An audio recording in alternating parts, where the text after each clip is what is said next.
পরম পুরুষের চরণতলে বাংলাদেশের জেনারেল সেক্রেটারি,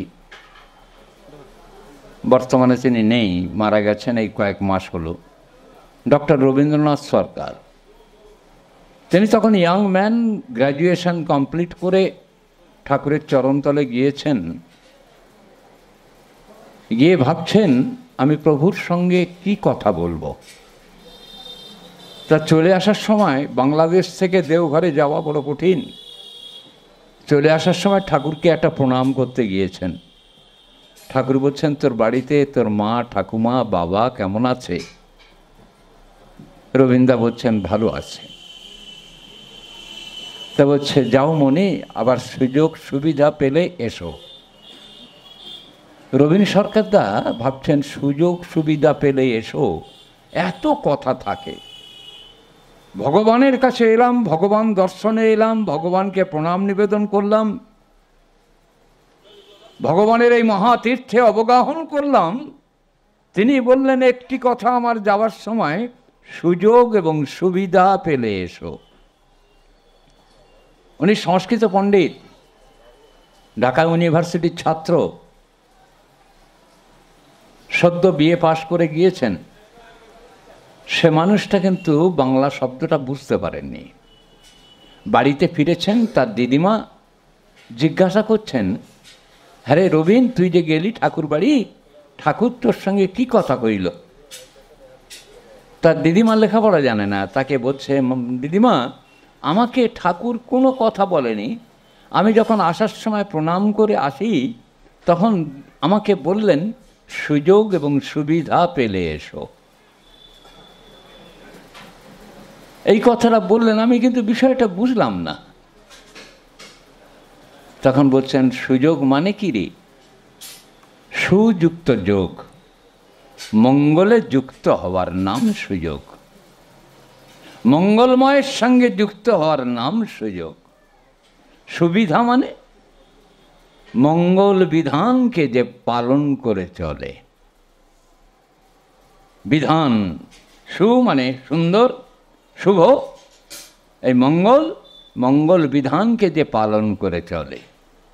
তাহলে তোমার যদি মঙ্গল সঙ্গে যোগযুক্তকরণের, মঙ্গল ইচ্ছা বহন করার তোমার মধ্যে যদি প্রবণতা জাগে, তুমি কিন্তু আমার কাছে আসবা মনি। রবীন্দ্র আমার খুব বন্ধু লোক, 1971 থেকে আমার সঙ্গে তার খুব পরিচয়। বামন ঘরে জন্মেছি বলে আমাকে অহেতুক শ্রদ্ধা করতেন, রাস্তায় যেখানে দেখা হতো লুটিয়ে প্রণাম করতেন। কিন্তু জ্ঞান, গরিমা, বিদ্যা, বুদ্ধি, পাণ্ডিত্যে আমি তার নখের যোগ্য নই। বিশাল বড় মাপের মানুষ। তিনি বুঝতে পারেননি ঠাকুরের শুধু দুটো বাংলা কথা। তাই আজকে জানেন, আপনাদের কাছে কথা বলতে গেলে ভাবি আমিও তো কিছু বুঝলাম না, আর আপনাদের বা বোঝাবো কিটা? আপনারা শুধু কি এসেছেন এখানে গান, কীর্তন, আলোচনা, আনন্দবাজারে প্রসাদ গ্রহণ, ঠাকুরের বন্দে পুরুষোত্তম ধ্বনি, বাড়ি চলে গেলাম, এই জন্যে কি? না, এই উৎসব অঙ্গন পুরুষোত্তম তীর্থ রচনা হয়েছে, মঙ্গল তীর্থ রচনা হয়েছে।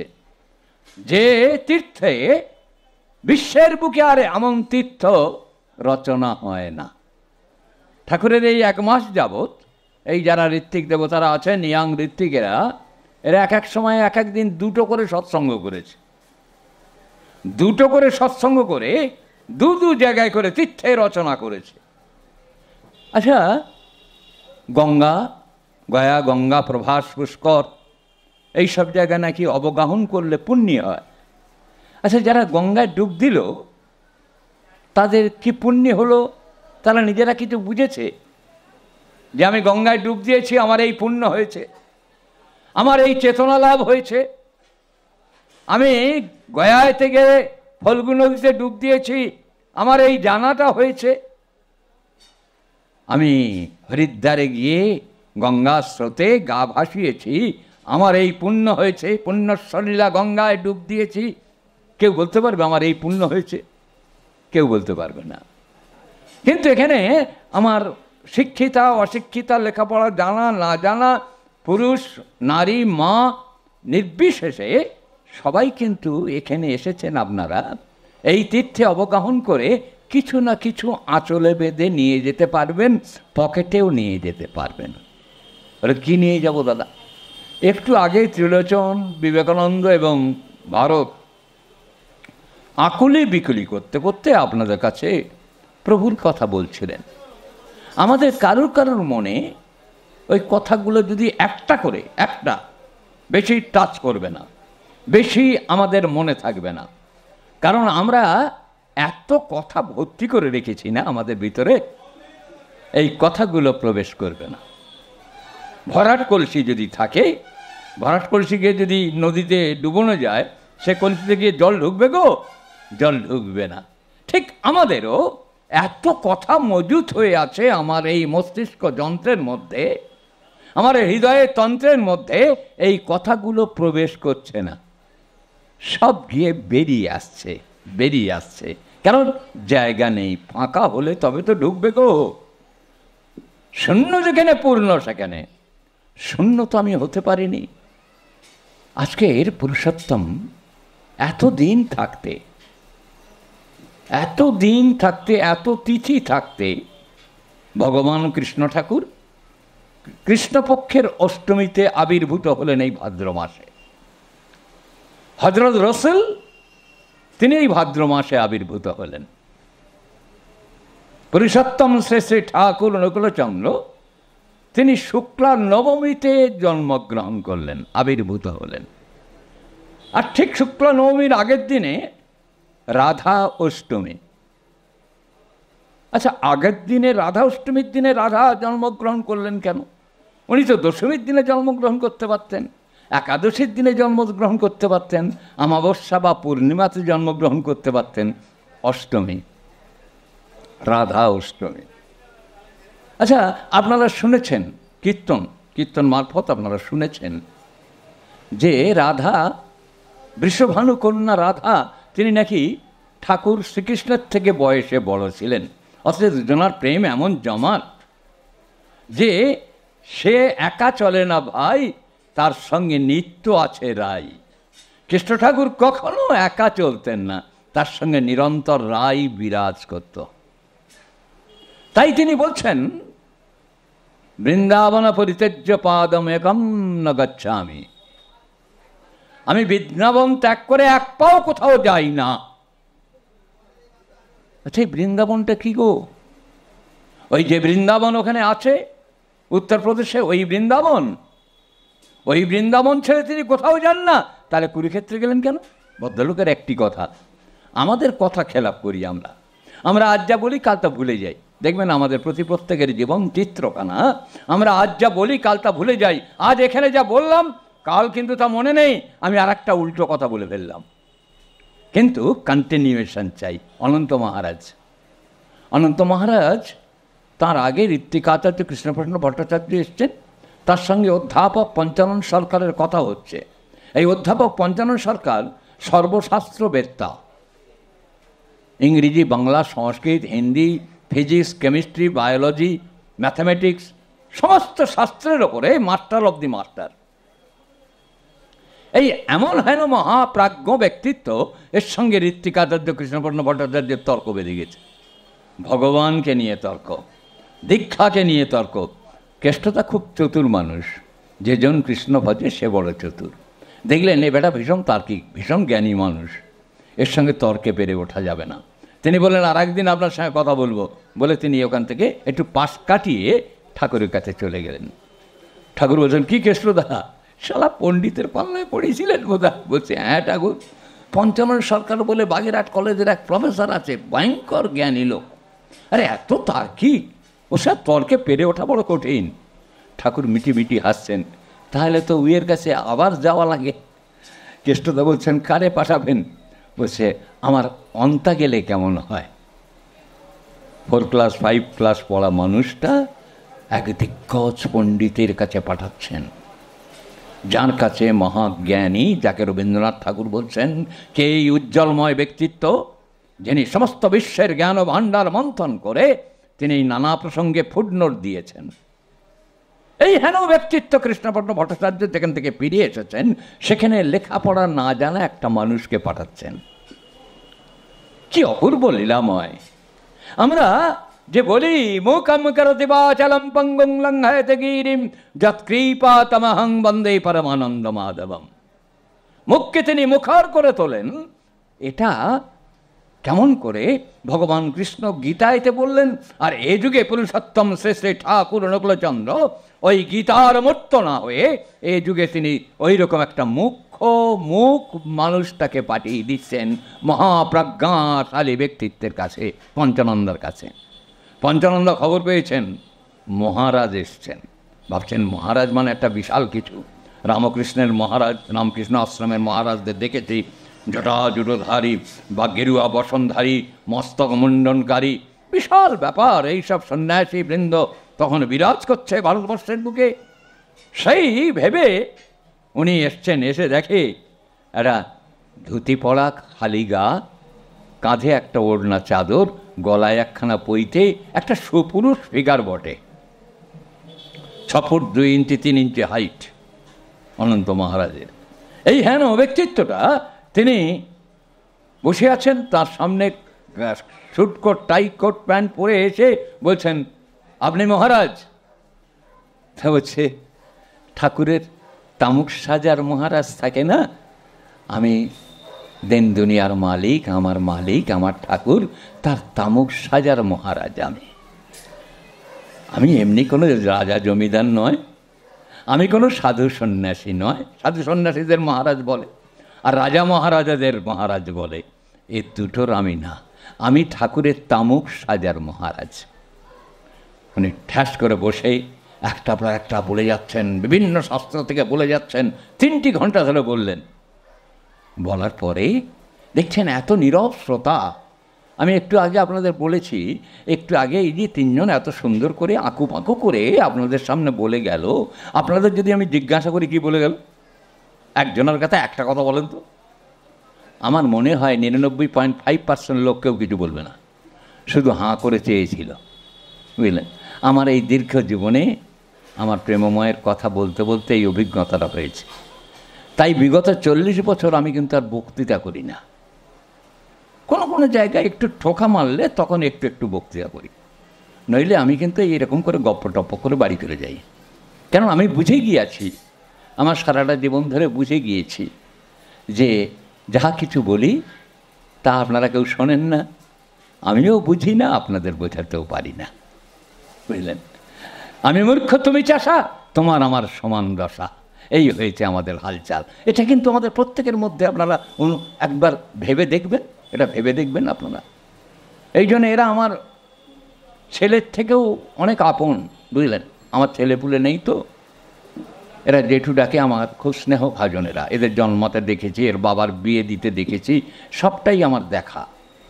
তাই এই জন্যেই আমার প্রতি এদের টান, বা আমার ওদের প্রতি ওদের অজান্তে আমার একটা টান কাজ করে।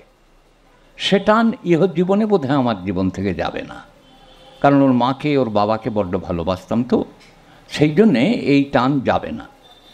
তাই সেই অভিজ্ঞতা থেকে আমি বলছি, এরা দেখেছে আমি বেশিক্ষণ ধরে বক্তৃতা করি না। আমাকে এরা কেউ কোনোদিন বলতে পারবে না যে জেঠু 40 মিনিটের বেশি কোনোদিন আলোচনা করেছে। নীরব হয়ে শুনেছেন 3 ঘন্টা ধরে, এর মধ্যে একটি কথা বলেননি। আপনারা 3 ঘন্টার দরকার নেই, 30 মিনিট বসে দেখবেন এর মাঝখানে কত রকমের কথা আমাদের বেরিয়ে আসছে।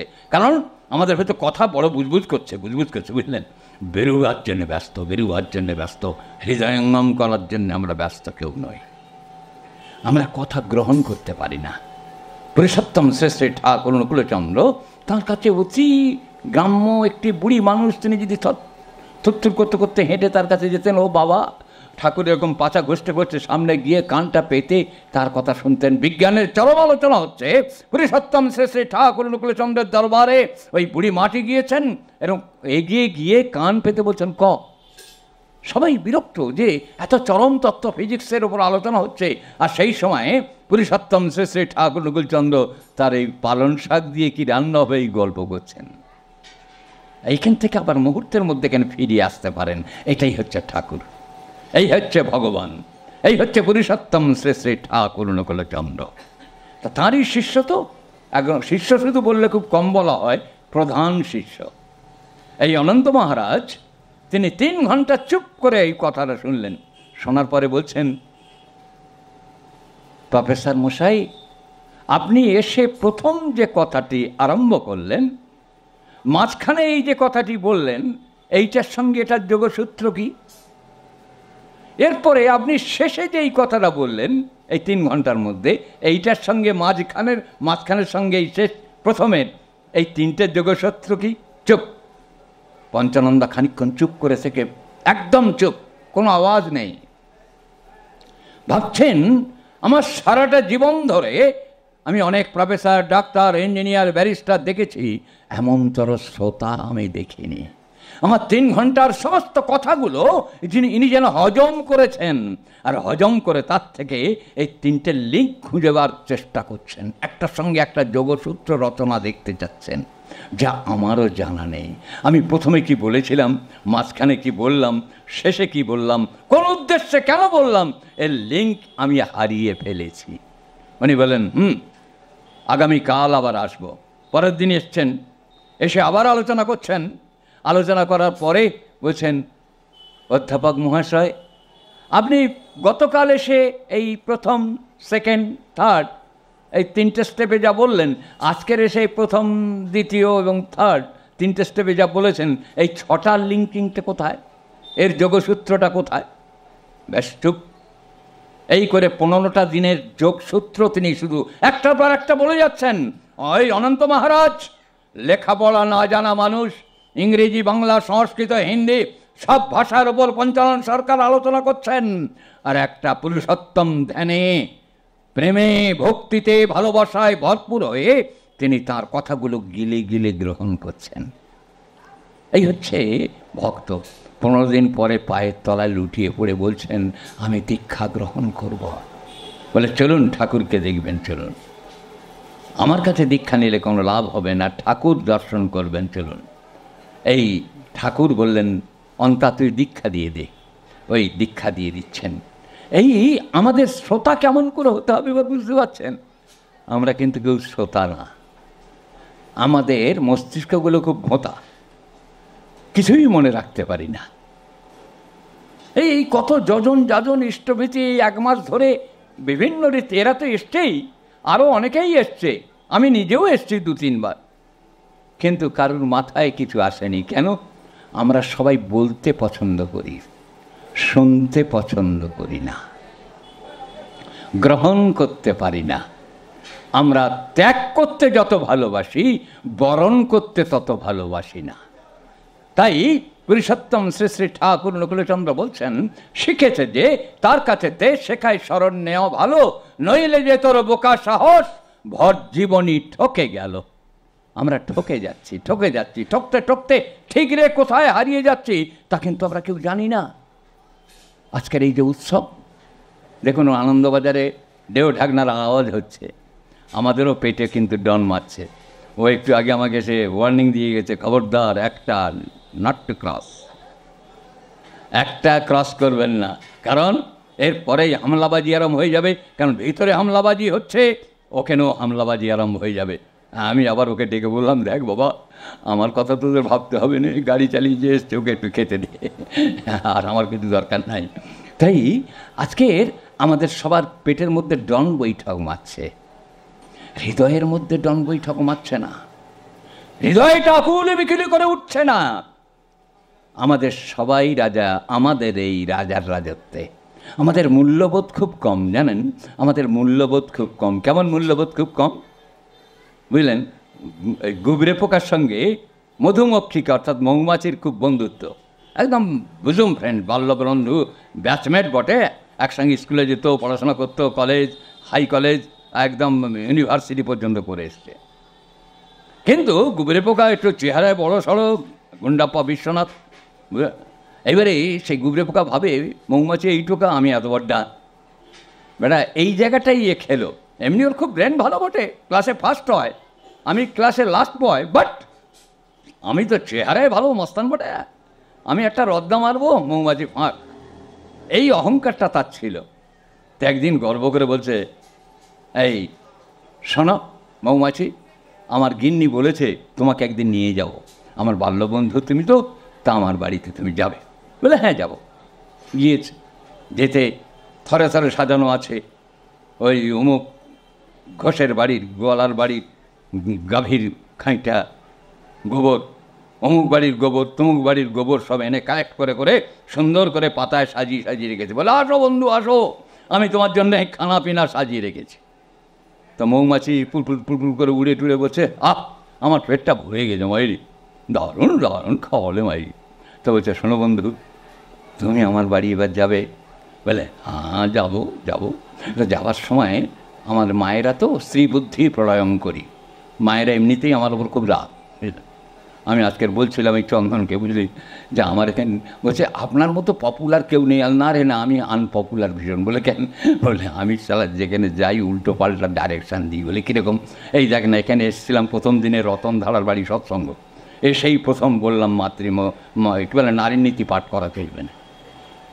এইরা তো সবাই রেগে মেগে আমার ওপর, বুঝলাম, কিন্তু কপাল খুব খারাপ আমার উপর। আমার প্রণম্য কিরণদা টিরমদা পর্যন্ত খুব একটা আমার সামনে ঝঙ্কার মারছে না। এখন এরা বাচ্চা কাচ্চা, এরা কি মারবে? অগত্যা মধুসূদন, কিছু বলা যাচ্ছে না, রেগে গড়গড় করতে করতে করতে করতে এখন আমি চলে গেলে কি করছে তা আমি জানি না, কিন্তু আমার সামনে এটা হয় না। তা চন্দন বলছে, কেন জেঠু এটা হয় না কেন? আমি শোন, একটা কপাল খুব খারাপ জানিস, এখানে আমি আনপপুলার। তোদের এই পাঁশকুড়ায় না আমি খুব পপুলার না, আমি একটু আনপপুলার। কেন? আমি এখানে এইগুলো অ্যালাউ করি না। এই যে তোরা কীর্তন টীর্তন করিস, ঠাকুর বলছেন কীর্তন সাগরে ঝাঁপ দে। উল্টো বুঝলি রাম, কীর্তন সাগরে ঝাঁপ দে। কীর্তন সাগর হলো, হবার পরে দেখা গেল এখানে যদি বিবেকানন্দ যে সুন্দর করে গাচ্ছিল, ও যদি ওখানে এখানে এইরকম একটা ফোঁটা তিলক কেটে এখানে একটা কোমরে এইটা বাইক দেয়া, এইরকম করে ফাঁস দিয়া, হ্যাঁ, মেয়েদে এইরকম করে একটা ঢিং দিত, এই ঢঙে দেখতেন সবাই হো হো করে কি তালি পারে তালি, তারপর হাত উঠে গেছে খালি। কেমন লাগবে আমার মা জননীবৃন্দ? কেমন লাগবে আপনাদের গো? আয়নাদের সামনে দাঁড়িয়ে দেখেছেন, আয়নার সামনে ভালো লাগবে না। তাহলে ঠাকুর যে বললেন কীর্তন সাগরে ঝাঁপ দে, চন্দন বলছেন জেঠু এটা কেমন করল? ঠাকুর তো পুণ্যপুঁথিতে বলেছেন, ভাব সমাধিতে বলেছেন, ভাব পুণ্যপুঁথিতে বলেছেন। আমি বাংলাদেশের সেক্রেটারি, বুঝলেন, তাকে সেদিকে এক জায়গায় তাণ্ডব কীর্তন করছে, আমি এটা দেখেই ওই ফেসবুকে দেখতে পাই, তো ওরা আমাকে খুব ভালোবাসে, শ্রদ্ধা করে। আমি বলেছি, অমুক, এই শোনো, তোমরা এই যে তাণ্ডব কীর্তন করছিলে, সেই কীর্তনের পরে তোমরা তো দেখলাম তারপরে ইতি উতি ঘুরে ফেললে, তা এ তো সর্বনাশ করে ফেললে, তোমাদের স্পাইনাল কর্ডটা সোজা থাকলো না, বেঁকে গেল। বলছে হ্যাঁ জেঠু, হ্যাঁ কেউ দাদা কেউ কাকু, এই আপনি কী বলছেন? আমাদের ঠাকুর বলছেন। ঠাকুর বলেছেন, আর আমি বড্ড মূর্খ, আমি বুঝি নাই। ঠাকুর যে বললেন 8 ঘন্টা 45 মিনিট নাম করবি, সেটা তো করলে না, ঠেসে বসে নাম করতে হবে। এই নাম করলে তখন বুঝতে পারবে কীর্তনের রং কেমন, রূপ কেমন। বলে কীর্তন কেমন জানেন? এই যে কথা বলছিল এরা, এটাও কীর্তন। ও গান গাইলো, এটাও কীর্তন। ও যদি হেঁটে যায়, সেটাও কীর্তন। ও যদি বই পড়ে, সেটাও কীর্তন। ও যদি আপনাদের সঙ্গে যাজন করে, ওটাও কীর্তন। ঠাকুর বললেন কীর্তন সাগরে ঝাঁপ দে, এখানে কীর্তন করলেন 8 ঘন্টা কি 45 মিনিট, তারপর সাগর তো আনএন্ডিং। তাহলে কীর্তন আপনাদের আনএন্ডিং হলো না কেন? বুঝলেন না? কি যন্ত্রণা করে দিই। এখন এইগুলো যদি আপনাদের বাধা দিই, তখন আপনারা আমার উপর খেপে যাবেন, রে সম্পদদা নয়, খবরদার, সম্পদদা এলে আর আমরা নইব চাও, বাদ দিয়ে দাও। কেন? আমরা অভ্যস্ত সংস্কার আমাদের মঙ্গল ভাবনাকে, মঙ্গল চলনাকে বিরুদ্ধাচরণ করতে থাকে। আমরা এতদিন যা শিখে এসেছি, আমাদের মূর্খামিতে রূপান্তরিত করবার জন্যে আমরা কি ঠাকুরের দীক্ষা গ্রহণ করেছি? জীবনকে জীবন্ত করে তোলার জন্যে, জীবনকে আন্দোলিত করে তোলার জন্যে, জীবনকে বৃদ্ধির দিকে এগিয়ে দেবার জন্যে। তাই কিন্তু আমি দীক্ষা গ্রহণ করেছি তাঁর। তাই একটি মা হয়ে উঠবে। ঠাকুর কি সুন্দর বলছেন, মেয়ে আমার, মা আমার, তোমার চলা তোমার বলা মানুষ যেন সাধারণের সামনে এমনভাবে উদ্বেলনা সৃষ্টি করবে, যাতে জগৎবাসী তোমাকে দেখে মা বলে লুটিয়ে পড়বে চরণ তলে। আগো মা, তোমরা তা বলে না কেন? তোমাদের দিকে লুটিয়ে পড়ছে না কেন? ওই আরজিকর, আমাদের জাস্টিস ফর আরজিকর, হ্যাঁ, এটা হলো কেন? পরম পুরুষ রামকৃষ্ণের সহধর্মিণী আসছেন, একটা 11 বছরের বালিকা বধূ, স্বামী সন্দর্শনে আসছেন। কোত্থেকে আসছেন? সুদূর জয়রামবাটি থেকে অন্তত 130-40 কিলোমিটার পথ, দক্ষিণেশ্বর 150 কিলোমিটার হবে। এই রাস্তাটা তিনি হেঁটে আসছেন। মাঝখানে সিঙ্গুরের বিশাল জঙ্গল, তারকেশ্বর থেকে আরামবাগের মুখের কাছ থেকে আর এই সিঙ্গুরের শ্রীরামপুর শেওড়াফুলির মুখ পর্যন্ত ডাকাতের জঙ্গল। এই ডাকাতের জঙ্গল, সন্ধ্যের পরে কেউ ওই রাস্তা দিয়ে চলে না। তাই ওর সাঙ্গপাঙ্গ যারা ছিল পাড়াপড়শি, তারা সব দ্রুত পায়ে হেঁটে চলে গেছে। 11 বছরের মেয়ে কত হাঁটবে গো? একলা পড়ে গেছে। মা নুপুর পায়ে দিয়ে দিয়েছে, রেনেকে ঝেনেকে ঠেনেকে ঠেনেকে নূপুরও বাজে পায়। নুপুর পায়ে বাজছে, রিম ঝিম করছে, সুরের সুরধ্বনি বেজে উঠেছে। আর সমস্ত ওই জঙ্গলের দস্যুরা জাগ্রত হয়ে উঠেছে। যেই আমাদের খোরাক এলো, জঙ্গলের দস্যু সর্দার, ঠিক তার সামনে থেকে এগিয়ে যাচ্ছে মা। ডাক দিয়েছেন, হাতে খড়গ, কে যায়? 3 বার বলেছেন। আর ওই কে যায় মানে আমার এইরকম ভয়েস না। কে যায় মানে আমার গর্ভধারিণী জননীরা কিছু মনে করবেন না। কে যায় মানে গর্ভবতী মায়েদের গর্ভপাত হয়ে যেত এই গলার সাউন্ড শুনে। সেই কে যায়, সে কিন্তু পরোয়া নেই। সারদা দেবী এগিয়ে চলেছেন, আবার ডাক দিয়েছেন, কে যায়? দাঁড়াও। সারদা দেবী এগিয়ে চলেছেন, আবার ডাক দিয়েছেন, কে যায়? দাঁড়াও। পিছন ফিরে ঘুরে, তোমার মেয়ে যায় গো বাবা। চমকে উঠেছে, হৃদয় আন্দোলিত হয়ে উঠেছে। মাতৃত্বের সৌরভ ছড়িয়ে গিয়েছে এই জঙ্গলের মধ্যে। মা রব সারা জঙ্গলময় হয়ে গেছে। মা হিংস্র শার্দুলের মতো হিংস্র দস্যুদের মধ্যে মাতৃত্বের সঞ্চার হয়েছে, মমত্বের সঞ্চার হয়েছে। মা মা মা, এই ধ্বনি উঠেছে চারিদিকে, ধ্বনি, তোমার মেয়ে যায় গো বাবা, তোমার মেয়ে যায় গো বাবা।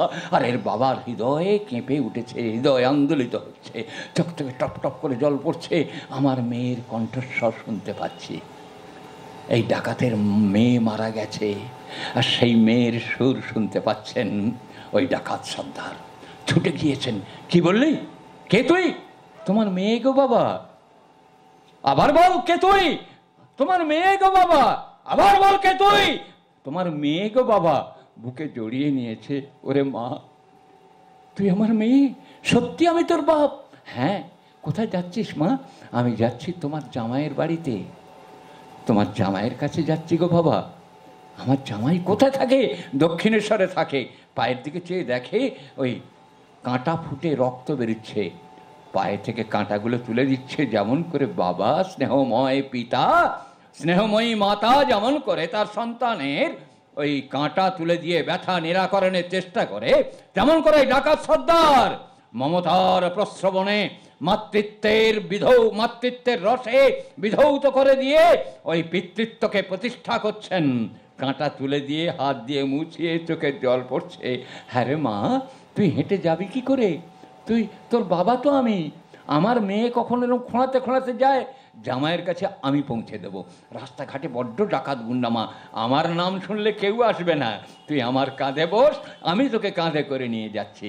ওই এ মা তো রেপ্ট হলো না, এ মা তো ধর্ষিত হলো না, এ মা যে পূজিত হলেন, এ যে মমতার সঞ্চার করলেন, মাতৃত্বের উদ্বোধন করলেন পুরুষোত্তম শ্রী শ্রী ঠাকুর অনুকূলচন্দ্র।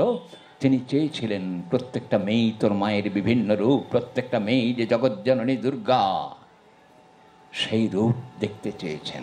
তা কেমন করে গো? আসুন না দেওঘরে একবার ঘুরে আসি। সেখানে কৃষ্ণপর্ণ ভট্টাচার্য, তাঁর কথা এরা বলছিল। অমন্তর সাধক, আমি একটা লেখায় লিখেছিলাম, নীলাদ্রি ঘোষ ওদের হুগলি জেলায় ইন্টারন্যাশনাল একটা পত্রিকা বেরোয়, ওই ষান্মাসিক। তা নীলাদ্রি ঘোষ আমাকে বলল, কাকু আপনি একটা লেখা দেবেন রামকৃষ্ণের ওপরে, বিবেকানন্দের ওপরে। তা আমি বলছি যে বিবেকানন্দ, লাট্টু মহারাজ, এরা ওই যুগে যখন এসেছিলেন, তারা রামকৃষ্ণ হচ্ছে যেমন কৃষ্ণের বিবর্তনী, রামচন্দ্রের বিবর্তনী, তেমন অর্জুন নিত্যানন্দের বিবর্তনী হচ্ছে বিবেকানন্দ। অবেদানন্দ, ব্রহ্মানন্দ এরা কিন্তু বিবর্তনী। আর এই সমস্ত বিবর্তনের বিবর্তন পুরুষোত্তম শ্রী শ্রী ঠাকুর অনুকূলচন্দ্রের শিষ্য ঋত্বিকাচার্য কৃষ্ণপূর্ণ ভট্টাচার্য কিন্তু এদের বিবর্তনী। সেই হিসেবে কৃষ্ণপূর্ণ ভট্টাচার্য হনুমান থেকে আরম্ভ করে এই বিবেকানন্দ পর্যন্ত সবার সেরা শ্রেষ্ঠ ভক্ত। জ্ঞানে গুণে বিদ্যায় বুদ্ধিতে সাধনায় তপস্যায় মমতায় ভালোবাসায় সর্বদিক থেকে সর্বশ্রেষ্ঠ ভক্ত হচ্ছে কৃষ্ণপূর্ণ ভট্টাচার্য। কেমন জানেন? তার জীবনের ইতিহাস একটু আধটু পড়ে দেখবেন, তার জীবনটা লিখতে দেওয়া হয়নি, লেখা হয়নি। সেখানে একটু আধটু ঝলক যা দেখতে পাই, তিনি তাঁর স্ত্রীকে চিঠি লিখছেন, স্নেহময়ী স্ত্রীকে চিঠি লিখছেন, তোমরা সকালবেলা গিয়েছিলে তো, ঠাকুরের শরীরটা কেমন আছে? হ্যাঁ গো, একটু ছানার ভাপা আজকে দিয়ে এসেছো ঠাকুরকে? ঠাকুর কি খেতে পছন্দ করেন একবার জিজ্ঞেস করেছো? কি চাই তাঁর? শরীরটা ভালো আছে তো? স্ত্রীকে চিঠি লিখছেন, স্ত্রীর সঙ্গে স্বামীর কোনো সম্পর্ক নেই, শুধু ঠাকুরের কথা লিখছেন। এমনতর প্রেম, এমনতর ভক্তি, এমনতর রস, এমনতর রসায়ন সৃষ্টি করতে পারেন, সেটা ঋত্বিকাচার্য কৃষ্ণপূর্ণ ভট্টাচার্য। তার তুলনা শুধু তিনি, তার সঙ্গে কারোর তুলনা হয় না। এই হেন ঋত্বিকাচার্য কৃষ্ণপূর্ণ ভট্টাচার্য, তাঁর স্ত্রী সুধামা আর সুষমা মা। সুষমা মা হচ্ছে বড় আর সুদামা হচ্ছে ছোট। তা এই স্ত্রী যখন হননি, তিনি তখন সবে গ্র্যাজুয়েশন কমপ্লিট করেছেন। ঠাকুর জিজ্ঞাসা করছেন, হ্যাঁ রে সুধা, মেয়ে বরে বরণ করে সেই বিয়েতে সমাজ গড়ে, আমার বাণীটা পড়েছিস? বললে হ্যাঁ ঠাকুর পড়েছি। তা তুই তখন ইয়াং লেডি, 22-23 বছর বয়স হয়ে গেল, তুই তো গ্র্যাজুয়েশন কমপ্লিট করেছিস, নাচতে পারিস, গাইতে পারিস, বলতে পারিস, লিখতে পারিস, তুই তো বিশাল ব্যাপার। তা তোকে যদি স্বাধীনভাবে বলি যে তুই একটা বর নির্বাচন করে নিতে পারবি? বলে হ্যাঁ। ঠাকুরের সঙ্গে খুব সহজভাবে কথা বলতো। তো হচ্ছে কাকে তুই নির্বাচন করবি? কোনো এক সেকেন্ড ভাবছেন না ওই মাটি, সুধামা এক সেকেন্ড ভাবছেন না, বলছেন কৃষ্ণপূর্ণ ভট্টাচার্যকে। এই 55 বছর বয়স, তোর থেকে কত বড়, অন্তত মিনিমাম 30-35 বছরের বড়। হচ্ছে পুরুষ মানুষ তো ওই একটাই আছে, আত্মপুরুষ নাই। পুরুষ মানুষ তো ওই একটাই আছে, আস্ত পুরুষ নাই। তাই বরণ যদি করতে হয় ওনাকে করব। সঙ্গে সঙ্গে বলছেন পারবি? বলছে হ্যাঁ। যখন কেষ্টটা জ্ঞান পেন্নাম করতে আসবে, তখন তুই এক ফাঁকে এসে ঢিপ করে আমার সামনে গলায় মালা দিয়ে দিবি। বলে হ্যাঁ ঠিক আছে। ঠাকুর ষড়যন্ত্র করছেন, মহা ষড়যন্ত্রী, কি সাংঘাতিক ব্যাপার। এবারে কেষ্টদার কাছে এসে, কেষ্টদা এসে প্রণাম করেছেন। কেষ্টদাকে জিজ্ঞেস করতে, আচ্ছা কেষ্টদা, আপনাকে যদি কোনো যুবতী মেয়ে বলে গলায় মালা দিয়ে যে আমি আপনাকে বরণ করলাম, আপনি কি করবেন? হা হা, আমরা হলে কি করতাম? রতন ধারাকে যদি বলি যে এই তোমাকে একজন মেয়ে বিয়ে করতে চায়, মা এখানে বলে তো খুব লাজুক মানুষ, ভদ্রলোক, খুব ভদ্রলোক, আমি তো ওকে আজকের থেকে দেখছি না, মা কথা বলবেন না, কথা বলবেন না। আর কেষ্টদা কি বলছেন জানেন? আমাকে বললেও বলবো, একটু ইচ্ছা থাকলেও তো বলবো হ্যাঁ, মানে পেলে বাজি, একটা ব্যাপারটা থাকবে আর কি। অর্থাৎ অকপট আমরা কেউ নই। কেষ্টদা কি বললেন? এক সেকেন্ড চিন্তা করলেন না। কেষ্টদা বলছেন আই শাল এমব্রেস হার, আমি তাকে আলিঙ্গন করে বুকে টেনে নেব। ঠাকুরের থাইতে, নিজের থাইতে চরণ বললেন সাবাস কেষ্টদা, এই তো অকপট হয়েছেন আপনি, ধর্মরাজ্যে ঢোকবার অধিকার আপনার জন্মেছে। ইশারা করলেন, সুদামা এলেন, ঢিপ করে প্রণাম করে গলায় মালাটি দিলেন, বলছেন যান কেষ্টদা বাড়িতে যান। সঙ্গে সঙ্গে সুষমা মার কাছে খবর গেল, স্বামী হতো ঈশা। কারে বলে স্বামী? একটু আগে আমার স্নেহের ত্রিলোচন বলছিল বিবাহ আন্দোলনের কথা। বিবাহ কারে বলে দেখো, বিবাহ ওই সুষমা মার কাছে খবর গিয়েছে, 72 ভরি গহনা পরে থাকতেন সবসময়। উনি সঙ্গে সঙ্গে গহনাগুলো খুলে 36 ভরি ভাগ করে ফেললেন, দুটো একটা ডালায় দুদিকে দুটো সাজিয়ে নিলেন। বরণ করবে কে? কেষ্টদার তো আর মা নেই, কবে পগার পাহাড়, বাবা নেই, জেঠিমা নেই, ঠাকুর বাড়িতে আছে। বরণ করছে কে? বড় সতীন বরণ করছে কেষ্টদার বড় বউ। ভাবতে পারছেন? আমার এখানে গর্ভধারিণী মায়েরা যারা আছেন ভাবতে পারছেন? কেষ্টদার বড় বউ এসে ফুল চন্দন দিয়ে, ধান তুলসী দিয়ে তাকে বরণ করছেন, আর একটা করে গহনা তাকে পরিয়ে দিচ্ছেন। কেষ্টদা গর্বিতভাবে দেখছেন দুই সতীনের আদান প্রদান। আপনারা দেখেননি? আমার সৌভাগ্য হয়েছে এই দুই সতীনের আদান প্রদান দেখা। আর আমার থেকে অনেক বেশি সৌভাগ্য হয়েছে এই সৎসঙ্গ জগতের একজন কিংবদন্তি ব্যক্তিত্ব, তার নাম সন্তোষ কুমার কর। তার অনেক বেশি অভিজ্ঞতা আছে এই পরিবার সম্বন্ধে। তাই এনজয় করছেন কেষ্টদা। ওনাকে 36 ভরি গহনা পরিয়ে দিয়ে, নিজে 36 ভরি গহনা পরে ওই শাশুড়ির মতো বরণ করে নিয়ে গেলেন, তাদের ফুলশয্যার ঘরে বসিয়ে দিলেন।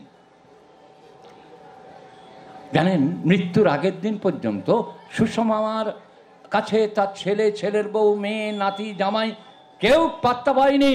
ওই সুধামা কিন্তু এক খাটে দুইজনে শুয়ে থাকতেন, দুই বুড়ি। সৎসঙ্গ জগতের দুটো মা, একটা ঠাকুরের বড় স্ত্রী বড় মা, ছোট স্ত্রী ছোট মা। তেমন কেষ্টদার বড় স্ত্রী বড় মা, কেষ্টদার ছোট স্ত্রী ছোট মা। সৎসঙ্গ জগতের দুটো বড় মা, দুটো ছোট মা, সেটা কিন্তু এই কেষ্টদার স্ত্রী। কেষ্টদা ঈশান ব্যক্তিত্ব, এই মমত্বময় ব্যক্তিত্ব, এই জ্ঞানময় ব্যক্তিত্ব, এই চেতনময় ব্যক্তিত্ব। এই চেতনার দ্বার আমাদের প্রত্যেকের উন্মোচন করার দরকার। সেটার জন্য চাই সাধনা, সেটার জন্য চাই তপস্যা, সেটার জন্য চাই মমতা, তার জন্য করতে হয় ভালোবাসার সাধনা। ভালোবাসার সাধনা এমনি হবে নাকি? তুমি শাসন সহ্য করলে না। কেষ্টদার শাসন, একটা কথা বলি, আপনাদের খুব জেনে রাখার দরকার, ঋত্বিক দেবতা যারা আছেন তাদের জেনে রাখা দরকার। ঋত্বিক কনফারেন্স চলছে, আমি নাম বলবো না, একজন বিখ্যাত ঋত্বিক দেবতা, তিনি পিছন থেকে উঠে হেঁটে বেরিয়ে চলে যাচ্ছেন। কেষ্টদার দৃষ্টি কিন্তু সর্বত্রে আছে। এমনি তো ঋত্বিক আচার্য হয়নি, অন্তত 500 জনের পিছন থেকে উঠে চলে যাচ্ছে। কেষ্টদার টক করে উঠে দাঁড়িয়ে বলছেন, রক্ত তারা বিশুদ্ধ না হলে ঋত্বিক কনফারেন্সে ঢোকা যায় না। টক করে ওখানে বসে পড়েছেন ওই ঋত্বিক দেবতা, বিখ্যাত ঋত্বিক দেবতা, টক করে বসে পড়েছেন। আচ্ছা, বলতে পারেন, আজকের যদি আমি কাউকে এমন কথা বলি, আমাকে এখানে মেরে তক্তা বানিয়ে দেবে। ঘেন্না, অপমান, অবহেলা, বদনাম, নিন্দা, অপযশ এগুলো করতে থাকবে। কিন্তু সে কিন্তু অমন্তর, আজকে আমি বললাম সে মহান ঋত্বিক, সে কিন্তু ওই মহান ঋত্বিক আর হতে পারবে না। তাই দাদারা আমার, মায়েরা আমার, আজকের এই যে মহতী উৎসবে এসছেন, আমি তীর্থ দিয়ে আরম্ভ করেছিলাম। গঙ্গায় চান করলে, হরিদ্বারে চান করলে, গঙ্গাসাগরে চান করলে কারোর কোনো পুণ্য হয় কিনা আমি জানি না। কেউ বলতে পারবে না আমার শরীরে এই চাকলাটা তৈরি হয়েছে, বুঝলেন। ঠাকুর রামকৃষ্ণ পরমহংসদেবের দরবারে এক ভক্ত, আমার মতো এরকম ক্রিটিক্যাল ভক্ত, বুঝলেন, আমি তো ভক্তি আমার জীবনে হয়নি, তাই আমার মতো এরকম একটা ডেপো ভক্ত, সে গিয়ে ঠাকুরকে বলছেন, ঠাকুর আজকের মন্ত্রটা শুনলাম। বলে, কি মন্ত্র? ওই সদ্যবাতক সংগন্তে সদ্য দুঃখ বিনাশিনী সুখদা মৎসদা গঙ্গা গঙ্গৈব পরমঙ্গতি। এর মানে কি রে? বলে, ঠাকুর এর মানে হচ্ছে যে এক্ষুনি সমস্ত পাপ বিনির্মুক্ত হবে একবার ডুব দিলে গঙ্গায়, এক্ষুনি স্বর্গপ্রাপ্তি হবে একবার ডুব দিলে গঙ্গায়, এক্ষুনি মোক্ষ প্রাপ্তি হবে একবার ডুব দিলে গঙ্গায়। তা তোমার কাছে এসে এত নিয়মকানুন পালন করা কি দরকার? কামিনী কাঞ্চন তফাৎ, টাকা পয়সা নিয়ে ঘোরা যাবে না, অমুক তমুক, এসব কারবার করার দরকারটা কি? যা সারা জীবন ধরে এনজয় করবো, একদম শেষের দিকে এসে হাওড়ার গঙ্গা গিয়ে ডুবুস করে একটা ডুব দেবো, দিলে সব পাপ চলে যাবে। রামকৃষ্ণ উত্তর বলছেন, শালা জানি যাবে। ওই নদীর ধারে, গঙ্গার ধারে যে বাবলা গাছগুলো থাকে, তুই যেই ডুব দিলি সমস্ত পাপগুলো গিয়ে ওখানে গিয়ে উঠে রইল। তুই যেই ডুব দিয়ে উপরে উঠবি, যেমন বেনি তেমনি রবে, চুল ভিজাবো না, ঝুপ ঝুপ ঝুপ ঝুপ করে তোর ঘাড়ে আবার সেই বসে গেল। তুই ঠিক যেমনটি ছিলিস তেমনটি থাকলি, এর পরিবর্তন হলো না। বলে, বসে তাহলে এটা বললেন, এটা তীর্থে কি পরিবর্তন হবে? এখানে যারা এসেছেন, 100 জন আসুন, 500 জন আসুন, 1 জন আসুন, 2 জন আসুন, তার মধ্যে একজন হলেও তারা এই শুনেছে স্বামীর প্রতি টান, যেমনই সন্তান জীবন পায় তেমনই। এখানে আমার কল্যাণময়ী মাতৃমণ্ডলী আছেন।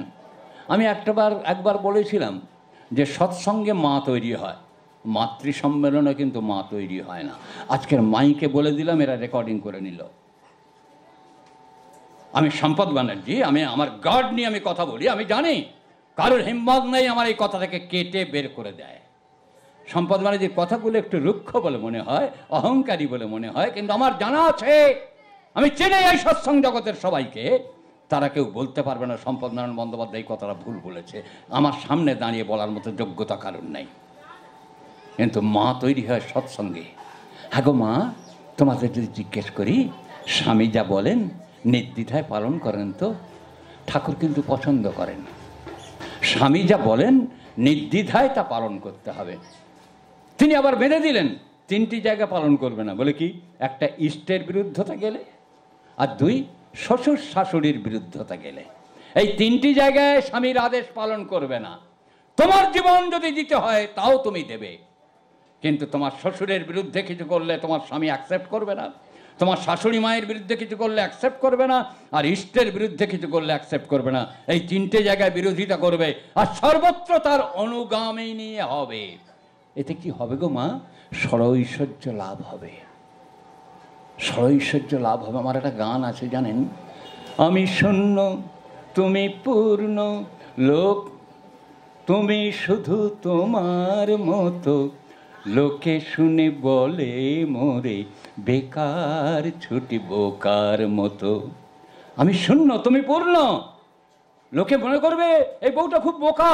না, ওই সুদামা খুব বোকা না গো, সুদামা বোকা হয়নি। আজকে সে ছোট মা বলে পরিচিত, আজকের কেষ্টদার বড় বউ বড় মা বলে পরিচিত। কজন হয়েছেন গো, হতে পেরেছেন? জানেন, সন্তোষ কর্দা আমাকে গল্প করছেন।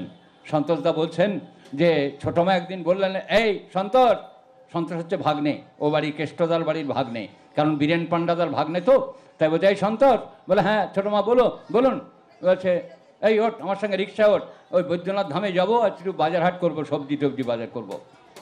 তা বলছে সবজি বাজারে গিয়েছেন, প্রত্যেকটা দোকানদার বলছে ছোট মা এসছেন, ছোট মা এসছেন, কি দেবো কি দেবো, সবাই ব্যাগ নিয়ে ভরপুর করে দিচ্ছেন, ছোট মা শুধু দাম দিয়ে যাচ্ছেন। বলছে সন্তোষ, রিক্সায় তোল, চল ফিরে যাই। এই সব দোকানদাররা বলছেন ছোট মা এসেছেন, তারা কেউ দীক্ষিত নয়, কিন্তু বৈদ্যনাথ ধাম দেওঘর থেকে 3 কিলোমিটার 4 কিলোমিটার দূরে, সেখানেও কিন্তু তিনি ছোট মা। হ্যাঁ গো মা, ওই বোকার মতো কেষ্টদাকে ভক্তি করেছিল, পূজা করেছিল, ভালোবেসেছিল বলে ওই ছোট মা হয়ে উঠেছিল। তাই একবার আমার মা জননী বৃন্দ, বোকার মতো একবার ভালোবেসে দেখুন না স্বামীকে, একটু বোকার মতো ভালোবাসুন, দেখুন এই সৎসঙ্গের সার্থকতা সেখানে। ও মা, তোমার এই বাচ্চাটাকে টক করে এই আঁচল দিয়ে বা এইটুকু একটা রুমাল, 5 ইঞ্চি বাই 5 ইঞ্চি একটা রুমাল দিয়ে নিজের মুখটা মুছেছেন, নাকটা এমন করে মুছেছেন, মোছার পরে ছেলের নাক থেকে এরকম পোঁটা বেরোচ্ছে, আপনি ছেলের নাকে ওইটাও মুছে দিলেন। আপনি কি জানেন আপনার মধ্যে বিভিন্ন জার্ম, ওই জার্মগুলো সন্তানের মধ্যে ছড়িয়ে দিলেন। আপনি গর্ভধারিণী জননী, পৃথিবীর বুকে জাগতিক জীবনে আপনার থেকে মমত্বময়ী মা আর দুনিয়ার বুকে কেউ নেই, কিন্তু আপনার একটা ভুলে আপনার সন্তান রোগে জরা জীর্ণ হয়ে গেল। এর মাসুলটাকে গুনবে, তোমাকেই কাঁদতে হবে মা। তুমি ছেলের মুখে বলছেন আমার ছেলে না একদম ডিম ছাড়া খেতেই পারে না। আপনি বিশ্বাস করুন, আজকের তিনি মারা গেছেন কয়েকদিন আগে, শ্রীমতী শিখা হুই, ওনাকে নিয়ে একজন বড় ডাক্তার কাজলদার, যিনি প্রফেসর, ডাক্তারি প্রফেসর, তাকে দেখাতে যাচ্ছি হচ্ছে মাঝেরহাটের কাছে, তিনি বাড়ি বেহালার কাছে, ওখানে দেখাতে যাচ্ছি। সেদিন আবার বন্ধ ডেকে দিয়েছে, তা ট্যাক্সি করে যাচ্ছি, বাস বন্ধ, স্ট্রাইক ডেকেছে, ট্যাক্সি করে উঠবো, এমন সময় একটি মা তার একটা 4 বছরের ছেলে হাতে করে নিয়ে সে বলছে, দাদা আপনারা কোথায় যাবেন? আর আমি মাঝেরহাটে একটু বেহালার কাছাকাছি যাব। বলছে আমাকে নেবেন, আমার ছেলেকেটে একজন ডাক্তার দেখাবো। তা আমি দেখলাম আমরা মাত্র 2 জন। আমরা হ্যাঁ ওঠো মা ওঠো, আমি সামনে বসছি, তোমরা দুজনের পিছনে বসো বাচ্চাটাকে নিয়ে। তা বসছে, তা বাচ্চাটা জানেন ক্ষীণ একদম, এরকম ঝাঁটার কাঠির মতো চেহারা, 5 বছরের ছেলে। তাই বলছি হ্যাঁ গো মা, তোমাকে একটা কথা জিজ্ঞেস করবো। বলে কি? ছেলেটাকে খুব ডিম দিয়ে খাওয়াও না বা? বলছি হ্যাঁ জানেন আমার ছেলে না কিছু দিয়ে খেতে ভালোবাসে না, একটু ডিম যখন সেদ্ধ করে চটকে দিই, ওই দিয়ে দিই, আমার ছেলে খায়। আর তোমার ছেলের ডাক্তার বলেনি ওর হার্ট জরা জীর্ণ হয়ে গেছে? চোখটা টপ টপ করে জল পড়ছে। বলছে, আপনি কি ডাক্তারবাবু? না, আমি ডাক্তারবাবু না, আমি মহান ডাক্তারের শিষ্যত্ব গ্রহণ করেছিলাম, শিষ্য হতে পারিনি। পুরুষোত্তম শ্রী শ্রী ঠাকুর অনুকূলচন্দ্রের সৎনামে দীক্ষা গ্রহণ করেছিলাম, কিন্তু আমি মানুষ হতে পারিনি। এইটুকু বুঝেছি, ডিম খেলে হাতটা জরাদীর্ণ হয়ে যায় একটা সন্তানের জীবন, তার পুরুষাকারটা শেষ হয়ে যাবে আগামী দিনে, কনজুগাল লাইফ, দাম্পত্য জীবন ধ্বংস হয়ে যাবে। হ্যাঁ মায়েরা, দাদারা, যুবক বন্ধুরা, আপনারা শুনে রাখেন, ইচ্ছায় অনিচ্ছায় যারা দূরভাষ যন্ত্র মারফত শুনছেন, আমি সম্পদ নারায়ণ বন্দ্যোপাধ্যায় বলছি, যারা ডিম খেয়ে তাদের জীবনচর্যা চালাচ্ছেন, তাদের পুরুষাকার তিল তিল করে শেষ হয়ে যাচ্ছে, স্ত্রীর সঙ্গে অলিখিত ডিভোর্স পেপার সাবমিট হয়ে যাচ্ছে হাজারো ঘর। আমি কবীন্দ্রের ভাষায় বলি, আমি যে দেখেছি কপট হিংসা গোপন রাত্রি ছাহে, নীরবে নিঃসহায়ে, আমি যে দেখেছি প্রতিকারহীন শক্তের অপরাধে, বিচারের বাণী নীরবে নিভৃতে কাঁদে, আমি যে দেখেছি তরুণ যুবক উন্মাদ হয়ে ছুটে, কি যন্ত্রণায় মরেছে পথরে নিষ্ফলে মাথা কুটে। আজকের এই পুরুষোত্তম দরবারে এই যুবকের দল আপনাদের দুয়ারে দুয়ারে গিয়ে মাথা খুঁটছে, ওগো মা ভালো সন্তান দাও, আমার দয়াল ভিক্ষা চেয়েছে, স্বামীর প্রতি ভালোবাসা দাও। শিকনি ফেলে হাতটা ধোয়া প্র্যাকটিস করো, স্বামী স্ত্রীতে ঝগড়া করার সময় বাচ্চাটাকে দূরে রাখো। এই অভ্যাস যদি একটা কারুর চরিত্রে তৈরি হয়, তাহলে কি এই তীর্থে অবগাহন করা হলো না? তাই আজকের এই পাঁশকুড়াবাসী এরা যে তীর্থ রচনা করেছে, এই তীর্থে আমিও আপনাদের সঙ্গে অবগাহন করার সুযোগ পেলাম। আমি ধন্য হলাম, আমি কৃতার্থ হলাম। আজকের কর্মীর বড় অভাব, সৎসঙ্গ জগতে বামুনের ছেলের বড় অভাব। আমি বারবার সবাইকে বলি, জানেন দুই একটা তো বামুনের ছাওয়াল আছে, আমি বলি যে ওরে তোরা যেন ঝগড়া করিস না, তোরা সংখ্যালঘু হতে হতে এক্সট্রিমলি তোরা নিশ্চিহ্নের পথে চলে যাচ্ছিস। গুরুদাস বন্দ্যোপাধ্যায় আজ থেকে প্রায় 30 বছর আগে বলেছিলেন অনিল সরকারদার, কিরণ মুখার্জিদাকে, যে কিরণদা আপনি চলে গেলে সম্পদ বলে একটা বামুনের ছেলে থাকবে, তারপর সম্পদ চলে গেলে আর বামুনের ছেলে থাকবে না।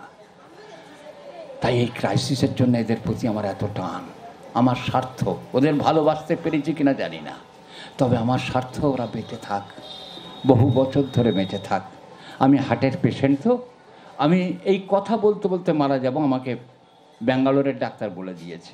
আমি ঘুমিয়ে ঘুমিয়ে মারা যাব, ব্যাঙ্গালোরের ডাক্তার বলে দিয়েছে। আমি হাসতে হাসতে মারা যাব, ব্যাঙ্গালোরের ডাক্তার বলে দিয়েছে। আমার আশিস ভট্টাচার্য আমার সঙ্গে ছিল, সাক্ষী। তাই এরা বেঁচে থাকবে, আপনারা বেঁচে থাকবেন। আজকের এই পুরুষোত্তম তীর্থে আপনাদের সবাইকে নিয়ে আমি ডুব দিতে পারলাম। আপনারা আশীর্বাদ করুন, আমি যেন আমার দয়ালকে প্রাণ ভরে ভালোবাসতে পারি। আমি আমার প্রিয় পরমের রাতুল চরণে প্রার্থনা জানাই, আপনারা সবাই শুভে সুন্দরে সহবাস করুন, মঙ্গল সুন্দর অভিগমন করুন। এই প্রার্থনা আমার প্রিয় পরমের চরণে জানিয়ে আমি আজকের আমার আলোচনা শেষ করলাম।